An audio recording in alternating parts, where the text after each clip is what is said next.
Ang mga naging kasintahan at mga haka-hak ang mga naging karelasyon ni Rian Ramos.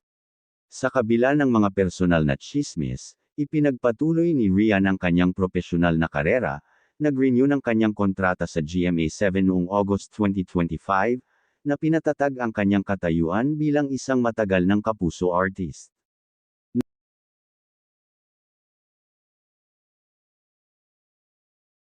Narito ang 8 mga lalaki naging parte ng buhay ni Rian Ramos. Mark Harris. Sina Rian at Mark Harris ay nasangkot sa isang publicized romantikong relasyon noong 2007 hanggang 2008 pagkatapos magtrabaho ng magkasama sa palabas na My Only Love. Ang kanilang pagpapares, na kadalasang napapailalim sa pagsisiyasat ng media noong panahong iyon, ay isang kapansin-pansing pagpapares sa talent pool ng GMA Network. Ang dalawa ay nasa isang relasyon noong 2007, na may mga ulat ng kanilang breakup at mga nakapaligid na isyu na lumalabas noong 2008.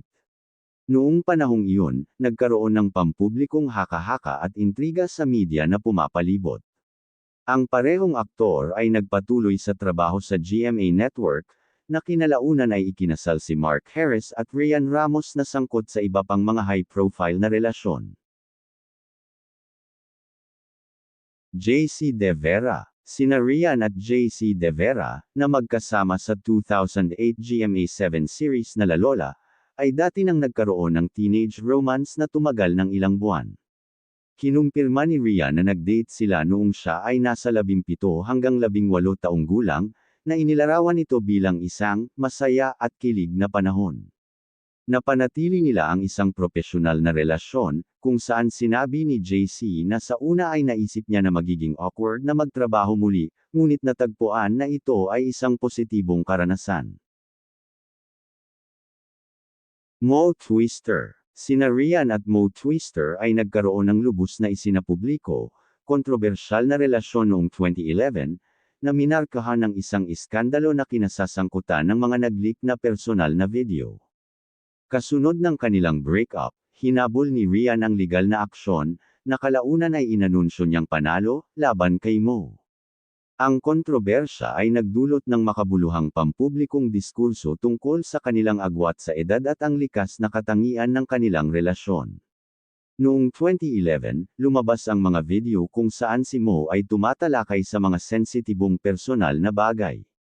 Ang kampo ni Rian ay lumipat upang magsampa ng mga kaso laban kay Mo, at kalaunan ay nakumpirma niyang nanalo sa kaso. Jeric Lacson. Nakumpirmang magkarelasyon sina Rian at Jeric Lacson, anak ni Senator Ping Lacson, noong December 2011. Habang kinikilala ng senador ang relasyon noon, pinabulaanan naman ni Rian ang mga tsismis na nag-uugnay sa kanya noong March 2012.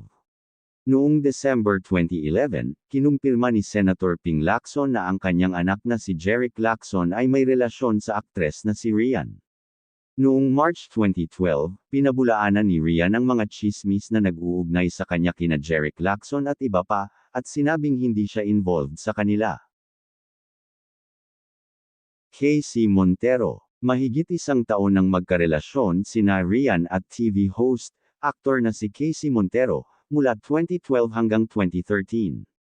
Ang kanilang pag-iibigan ay inilarawan ni Kate na, hindi gaanong nakaka-stress, noong panahong iyon, ngunit sa huli ay naghiwalay ang magkasintahan, na may mga ulat na lumabas noong huling bahagi ng 2013, at parehong lumipat sa ibang relasyon. Naghiwalay ang magkasintahan noong huling bahagi ng 2013. Walang bad blood, at nakita sila sa parehong mga kaganapan pagkatapos. Jason Chochay. Sina Rian at Filipino-Chinese car racer na si Jason Chochay ay nasa isang relasyon sa loob ng humigit kumulang 3 taon, mula 2015, hanggang unang bahagi ng 2018. Nagkakilala sila sa pamamagitan ng kanilang ibinahaging pagmamahal sa karera ng kotse. Inilarawan ni Rian ang kanilang oras na magkasama bilang isang kahanga-hanga at suporta, na si Chochay ay isang mahusay na motivator. Madalas na binanggit ni Rian na si Jason ay ligtas sa kanyang sarili, na nagbigay daan sa kanilang relasyon na umunlad sa kabila ng kanyang mahirap na karera. Ang kanilang koneksyon ay pinalakas ng isang mutual passion para sa adrenaline-heavy sports, partikular na ang car racing. Amit Borsuk. Si Ryan ay nasa isang relasyon sa Israeli businessman na si Amit Borsuk mula humigit kumulang 2019 hanggang kalagitnaan ng 2020.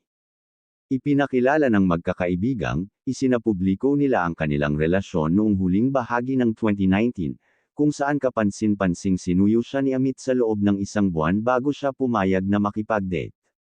Magkasama silang lumabas sa mga blog at naglakbay ng magkasama bago maghiwalay noong 2020. Pagsapit ng September 2020, napabalitang hiwalay na sina Ryan at Amit, kung saan ibinuking ng aktres ang hirap ng hiwalayan. Sam Verzosa. Si Ryan at ang businessman, politician na si Sam Verzosa ay nasa isang pampublikong relasyon mula noong August 2022, na nagtagumpay sa isang maikling 2023 rough patch upang manatiling magkasama noong huling bahagi ng 2024. Ipinagdiwang ng mag-couple ang kanilang ikatlong anibersaryo noong July 2024, na may mga talakayan tungkol sa kasal at suporta sa isa't isa para sa kani-kanilang karera. Suportado si Ryan sa political career ni Sam, at lantaran nilang pinag-uusapan ang kanilang relasyon sa mga panayam. Noong huling bahagi ng 2025, may mga na-renew, hindi na kumpirma, at mga haka-haka na tsismis tungkol sa status ng kanilang relasyon. Noong huling bahagi ng December 2025, sina Ryan Ramos at Sam Verzosa ay nagdulot ng panibagong tsismis sa breakup matapos na unfollow ang isa't isa sa Instagram. Bagamat hindi nila kinumpirma sa publiko ang paghihiwalay, ang kanilang aktibidad sa social media ay nagtaas ng mga katanungan, kahit na dati nilang napag-usapan ang kasal at nagkasundo mula sa mga nakaraang issue.